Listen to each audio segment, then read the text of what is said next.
प्रभु राम को आप कह रहे हैं सबने मान लिया, लेकिन ओवैसी ने नहीं माना। वो अभी भी कहते हैं, वहां जाते हैं तो अयोध्या को फैजाबाद लिखते हैं। वो कहते हैं कि वहां मस्जिद थी, है और रहेगी। सब अपने अपने ढंग से देख लें अयोध्या को। ओवैसी अब ये सपने में देख रहे होंगे। ये तो तय है कि अयोध्या ही रहेगी। हाँ, हैदराबाद भाग्यनगर जरूर बनेगी।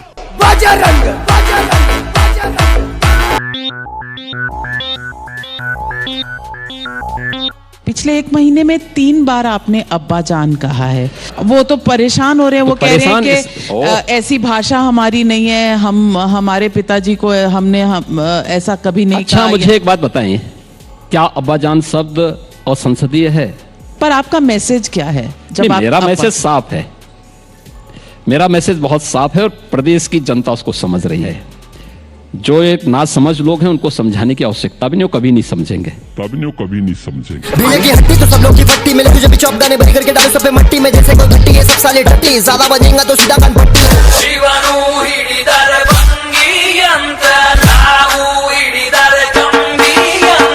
योगी जी, आपने मथुरा की बात की तो मथुरा से मुझे याद आया कि आपने वहाँ नॉन वेजिटेरियन खाना बंद कर दिया है, शराब की बिक्री बंद कर दी है। ये उन जन भावनाओं का सम्मान है जिस भाव के साथ इस देश का श्रद्धालुजन जन्मभूमि का दर्शन करने के लिए मथुरा में आता है, या वृंदावन आता है, या बरसाना जाता है, या नंदगांव जाता है। सरकार ने उसी भाव के साथ किया है। लेकिन freedom of speech, freedom of eating what you want, ये तो हम रोक कहाँ रहे हैं। अपने घर के अंदर जिसको जो करना है करे ना, लेकिन सार्वजनिक प्लेस पे नहीं। हमने तो इलीगल स्लॉटरिंग भी रोकी है। तो आपको ये कहेगा कि क्या यानी किसी एक मूक जानवर की जान आप चौराहे पे ले लेंगे? वैसे भी सरकार ने तो 2017 में जब मैं आया था, मैंने तो सबसे पहले ही काम किया था, इलीगल स्लॉटरिंग बंद हो गया।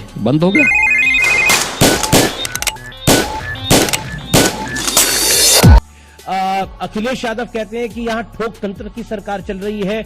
उत्तर प्रदेश की कानून व्यवस्था देश के लिए एक नजीर बनी है। हर व्यक्ति इस बात को स्वीकार करता है। हाँ, इसके बीच में कुछ दुर्भाग्यपूर्ण घटनाएं घटित हुई हैं और सरकार उसमें भी जीरो टॉलरेंस की नीति के तहत ही कर। पर गोरखपुर के मामले तो पुलिस ने ही कर दिया। क्या करो ना जी, पूरी इसके लिए हम लोगों ने जांच ट्रांसफर की है। सीबीआई को भी इसके लिए लिख के भेजा है। अखिलेश जी कहते हैं कि हमें बताना पड़ता है फिर ही कार्रवाई होती है। बताने की आवश्यकता नहीं, उनसे पहले ही कार्रवाई हो चुकी होती है। अखिलेश जी तो जब सो के उड़ते हैं तब तक कार्रवाई हो चुकी होती है।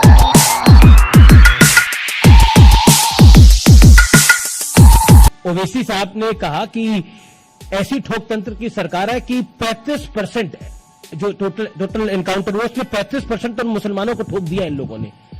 ओवैसी साहब को बोलना चाहिए, कश्मीर में जो हो रहा है ना, आपको लगता नहीं कश्मीर में क्या हो रहा है?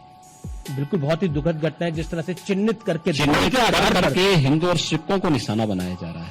कश्मीर में हिंदू और सिखों की निर्मम हत्या को पर मौन होते हैं और काबुल में हिंदू, सिख और अन्य अल्पसंख्यक समुदाय पर होने वाले अत्याचार पर ये लोग तालिबान का बेशर्मी के साथ समर्थन करते हैं।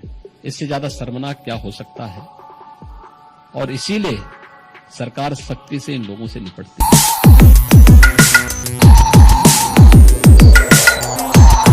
असदुद्दीन ओवैसी अब खुलकर अतीक अहमद और मुख्तार अंसारी की बात कर रहे हैं। मुख्तार अंसारी का परिवार जो है वो समाजवादी पार्टी के भी करीब दिख रहा है। उनके जो भाई हैं सिबगतुल्ला, वो समाजवादी पार्टी में शामिल भी हो गए हैं। क्या कहना चाहते हैं आप? ये तो जनता को देखना चाहिए कि समाजवादी पार्टी का वास्तविक चेहरा क्या है।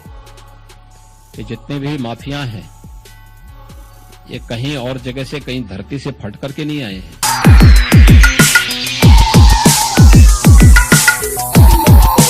अखिलेश जी कहते हैं कि एमओयू तो बहुत साइन किए, पैसे कोई आते नहीं है, ये सिर्फ फीते काटने का काम करते हैं हमारा। देखिए, अखिलेश जी को जब फुर्सत हो ये सब जानने पढ़ने की, 12 बजे सो के उठेंगे, 2 बजे तैयार होंगे, 4 बजे अपने मित्र मंडली के साथ बैठ जाएंगे, तो पॉलिटिकल कार्यों के लिए कहाँ फुर्सत है?